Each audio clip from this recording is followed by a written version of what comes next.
Hello everyone, this is Saurav and I will welcome you all on my platform Doctor's Point. I hope आप सब लोग fine हो, you all are good. And today we'll be studying the bryophytes part 5. Already we have done the 4 videos. I have already uploaded 4 videos of bryophytes in the previous, and in those all previous videos I have discussed general characteristics of bryophytes. And in the just previous video, we discussed about classification of bryophyta, in which we divided bryophytes into 3 classes: liverworts, hornworts, and mosses. So we have discussed general characteristics of liverworts, and today we are going to discuss about mosses. We are going to study about mosses. Okay, that is a class. Commonly, the class is called Bryopsida, and or we can also call it as musky. We can also call it as musky. Okay, and the members of this class is they're commonly called mosses. Okay, so let us start the study about mosses. So the mosses, they contain the gametophyte. It consists of 2 stages. ये characteristic feature है mosses के बारे में. इनके gametophytic phase के अंदर 2 stages मिलेंगे. For example, like we consider a situation. This is the capsule we have. Suppose here we have the capsule, and in capsule we have the spores.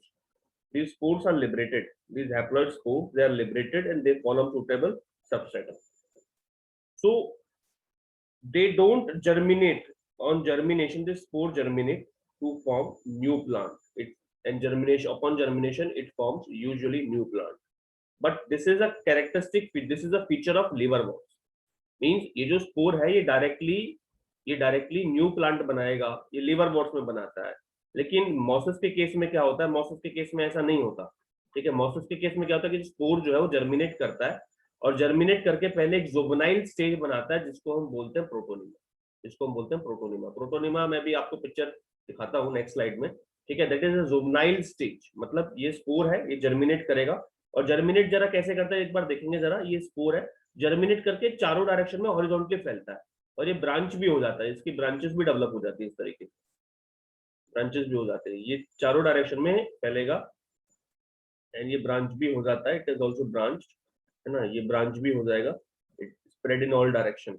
और यहाँ पर इस हॉरिजॉन्टल ब्रांचेस के ऊपर सम bird like structures होते हैं, है ना. And these bird like structures, they give rise to leafy gametophytic phase. यही लीफी गैमेटोफिटिक फेज, ठीक है, गैमेटोफिटिक फेज को जन्म देते हैं. They actually produce leafy gametophytic phase. तो 2 स्टेजेस हो गए. एक तो ये हो गया प्रोटोनिमा स्टेज, जो क्रीपिंग है, ब्रांच है, हॉरिजॉन्टल है ना. और सेकंड जो गैमेटोफिटिक फेज होगा वो लीफी स्टेज होता है, जो कि प्रोटोनिमा से ही बनता है. ठीक है, नेक्स्ट प्रोटोनिमा के बारे में. This is the picture of protonema, you can सी. तो ये हॉरिजॉन्टल जो ये स्टेम दिख रहा है, ये जो फिलामेंटस हॉरिजॉन्टल स्टेम दिख रहा है, ये ब्रांचेस हो गई इसकी, अलग अलग ब्रांचेस में. हॉरिजॉन्टल क्रीपिंग है, हॉरिजॉन्टली क्रीपिंग, चारों डायरेक्शन में फैलेगा ऐसे हॉरिजॉन्टली. इसको प्रोटोनिमा बोलते हैं. This are the bird like structures over protonema, and they will germinate to form new gametophyte बनाएंगे ये. ठीक है, यही से गेमेटोफाइट निकलेगा, लीफी गेमेटोफाइट निकलेगा, जिसके ऊपर राइजॉइड, ठीक है, लीफ लाइक स्ट्रक्चर्स होंगे. So protonema, what is protonema? Protonema is a filamentous creeping green and branch structure developing through spore germination, जो स्पोर जर्मिनेशन से डेवलप करता है. क्लियर? नाउ नेक्स्ट पॉइंट क्या है? लिवरवर्ट्स में जो स्टडी किया था, लिवरवर्ट्स में ये पढ़ा था कि उनकी बॉडी जो है डॉर्सिवेंट्रल होती है. लेकिन गेमेटोफाइट देखेंगे जो मॉसस में है, वो उनका स्टेम इरेक्ट होता है, उनका इरेक्ट एक्सिस होता है. दे हैव इरेक्ट एक्सिस, है ना. and on that erect axis some leaves are there and those leaves are spirally arranged, है ना. and the leaves, they have sex organ in their axis. leaves जो होती है, जैसे फॉर एग्जांपल ये अगर मान लो एक्सिस है, इसके आसपास जो लीव्स होती है वो ऐसे स्पाइरली अरेंज मैनर में मिलेंगे. इनको ऐसे स्पाइरली अरेंज मैनर में मिलेंगे, इस तरीके से स्पाइरली अरेंज मैनर में मिलेंगे.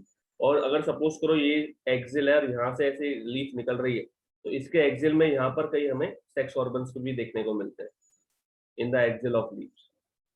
If we recall the picture about liverworts, it was like जो उनके सेक्स ऑर्गन्स होते थे, they were in the certain branches. Stalk receptacle, in the thalli, in axil of leaf, वो कहीं पर भी प्रेजेंट हो सकते थे, लेकिन मॉसेस में generally they are found in axil of leaf. जो राइजोइड्स होते हैं, now next point is about rhizoid. Rhizoids are multicell and branched. ठीक है, रिकॉलिंग अबाउट लिवर वॉट में ये यूनिसेल्ड होते थे और अनब्रांच्ड हुआ करते थे। ठीक है, now about vegetative reproduction, it is by fragmentation and by protonema. तो fragmentation it simply we know, protonema से तो हमारा होता है कि जो डायरेक्टली पहले स्पोर है वो प्रोटोनिमा में कन्वर्ट होगा, प्रोटोनिमा पे बर्ड्स आते हैं, बर्ड्स से फिर हमारा गेमेटोफिटिक फेज बनता है। वी ऑलरेडी डिस्कस दिस, है ना। Now you can see this is a typical diagram, ये एक टिपिकल डायग्राम है फुनेरिया का। This is a moss, common moss है ये फुनेरिया, इसका कॉमन नाम कॉर्ड मॉस भी होता है। फुनेरिया, इसको कॉमनली कॉर्ड मॉस भी बोलते हैं। याद रखेंगे छोटी छोटी बातों को जो मैं बीच में बताता रहता हूँ। Common moss, okay. तो जरा देखेंगे, ये राइजोइड लाइक स्ट्रक्चर्स निकले हैं, ये लीफ लाइक स्ट्रक्चर्स है। इन और इन्हीं के एक्सिल में सेक्स ऑर्गन्स होते हैं। Axil contain sex organs, axil contain sex organs and 3D archegonia. Clear बात है। तो sex organ develops in the axil of leaf. तो यहाँ लीफ है, समवॉट इनके एक्सिल्स में कहीं पर यहीं पर जो है सेक्स ऑर्गन्स डेवलप कर जाते हैं। क्लियर। नाउ अबाउट स्पोरोफाइट, जो इनका स्पोरोफाइट होता है उसके अंदर असेम्बलेटरी टिश्यू होता है, कॉल्यूमेला प्रेजेंट होता है, पेरिस्टोम होता है। यही तीनों जो चीज थी, they were absent in liverworts, absent in liverworts. इसीलिए इनको यहाँ डिस्कस किया गया है लिवर वॉट से डिफरेंशिएट करने के लिए। ठीक है, असेम्बलेटरी टिश्यू यानी कि वो टिश्यू जो फोटोसिंथेसिस परफॉर्म कर सकता है, it perform photosynthesis and just because of this reason it is partially dependent upon gametophyte,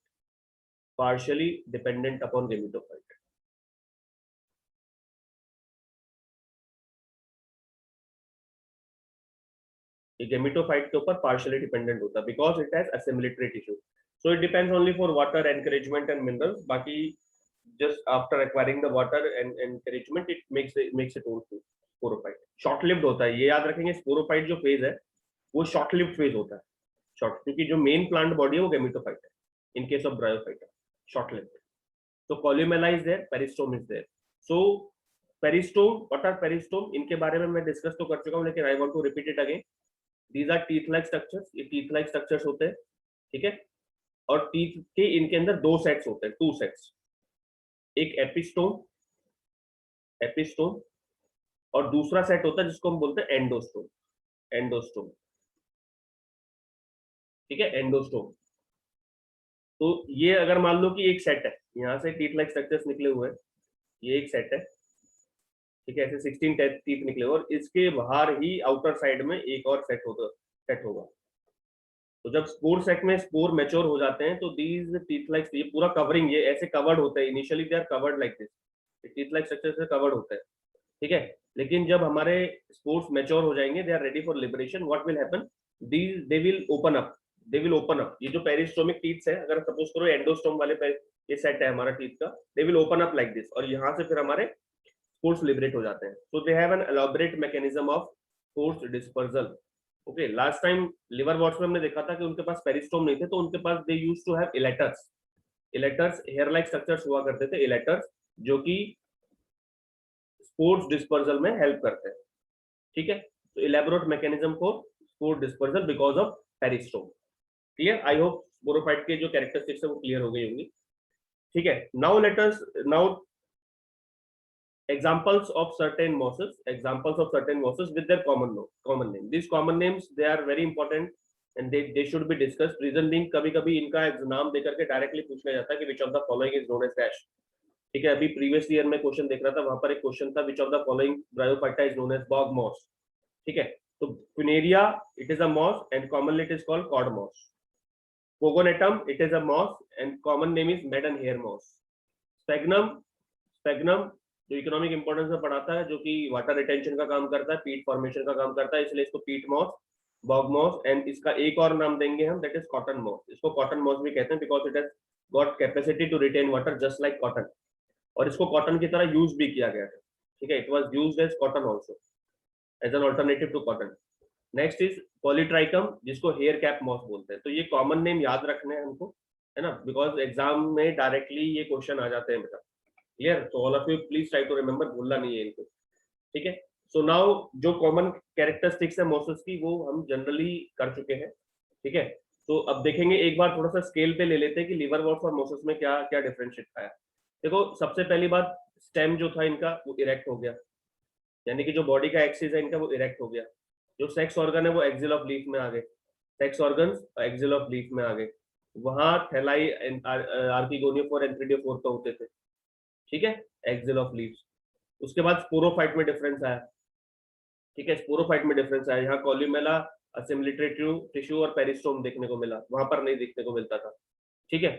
उसके बाद very very important thing you have to recall about protonema. Protonema को याद रखना है कि प्रोटोनिमा, ठीक है, लाइफ साइकिल में एक फेज आएगा जिसका नाम है प्रोटोनिमा, ठीक है। सपोज करो ये हमारा स्पोरोफाइट है, यहाँ से इसने स्पोर जर्मिनेट बनाया, तो डायरेक्टली गेमेटोफाइट नहीं बनाता है, ये डायरेक्टली गेमेटोफाइट नहीं बनाता है, ठीक है। जो लिवर वॉट्स के केस में होता था, ये क्या काम करेगा, ये पहले प्रोटोनिमा बनाएगा और प्रोटोनिमा से फिर गेमेटोफाइट बनता है, ठीक है। This is a very typical feature about this Moses. So thus here we end up our general discussion on mosses. Now before ending this video, I want to just give you some questions. अगर आप लोग मेरी सारी videos देख रहे हैं, follow कर रहे हैं मुझे अच्छे से, तो ये क्वेश्चंस आप कर पाओगे। तो please try to do it. ये वीडियो क्वेश्चंस देखना और इनका जो आंसर्स है वो आप कमेंट में लिख करके भेजना, ठीक है।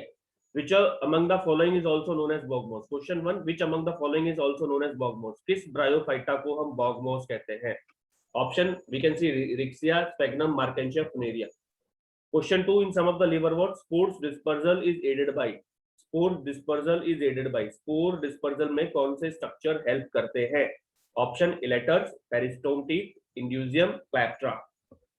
Question 3, the characteristic feature of bryophyta is. Bryophyta का कौन सा characteristic feature है? Okay. पहला option, a dominant and a parasitic sporophyte. A dominant and spore producing gametophyte, a small sporophyte phase which is dependent on gametophyte, sporophyte stay for a longer duration. इन चारों में से कौन सा option correct है? Answer comment में लिख के भेजना, ठीक है। And here I and up my today's video, ठीक है। तो अगर मेरी वीडियोस आपको पसंद आ रही है, अगर आपको लग रहा है कि जो मैं कंटेंट आपको पढ़ा रहा हूँ वो आपके लिए बहुत हेल्पफुल हो रहा है, कंसेप्ट क्लियर हो रहे हैं आपके, please like my video, like करें, शेयर करें, सब्सक्राइब टू माय चैनल, ज्यादा से ज्यादा शेयर करें, so that more and more students can get benefit from this. Clear? So I thank you all and जय हिंद।